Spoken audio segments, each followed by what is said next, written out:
On sentait comme si on n'était pas à l'écoute.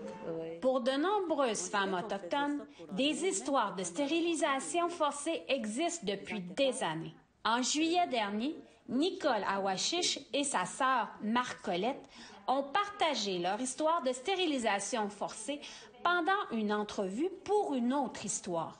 Au moment de l'entrevue, Nicole était en attente d'une opération à l'utérus. Le médecin il m'avait dit que j'avais un corps inconnu dans mon corps. Tu sais. C'est à cause des stérilisations des femmes autochtones. Puis j'ai passé là aussi. Là. J'avais 18 ans, imagine. Dans ma césarienne, ils m'ont fait la ligature en même temps. Sans ta permission? Hein? Sans ta permission? Sans ma permission. Il m'a fait signer les papiers, oui. Mais il m'avait dit, ça, c'est juste pour pas que tu tombes enceinte tout de suite, parce que j'avais eu mes 2 enfants. Pas mal, un an de différence. Que c'était dangereux pour moi, pour ma santé, puis le bébé. Pourtant, mes grossesses, ça a bien été. J'ai pas eu de problème, rien. C'était juste que j'ai eu des césariennes. Moi aussi, la même chose.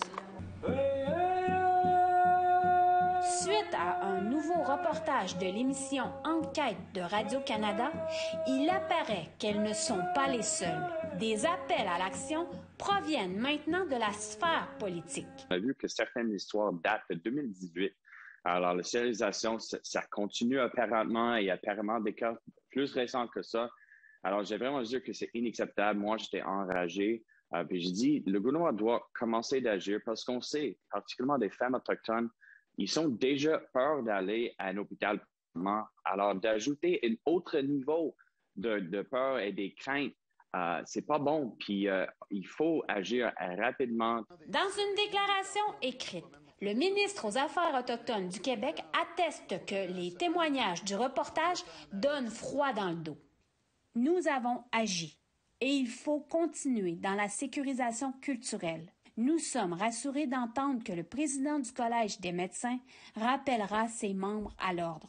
Si vous avez subi une stérilisation imposée ou des violences obstétricales, la Commission de la santé et des services sociaux des Premières Nations du Québec et du Labrador est à la recherche de participantes qui aimeraient partager leur vécu. La date limite pour participer est le 31 octobre. Vous pouvez communiquer au numéro sans frais ou à l'adresse courriel affichée à l'écran. Chouchane Bacon, Nouvelle nationale d'APTN, Wendake.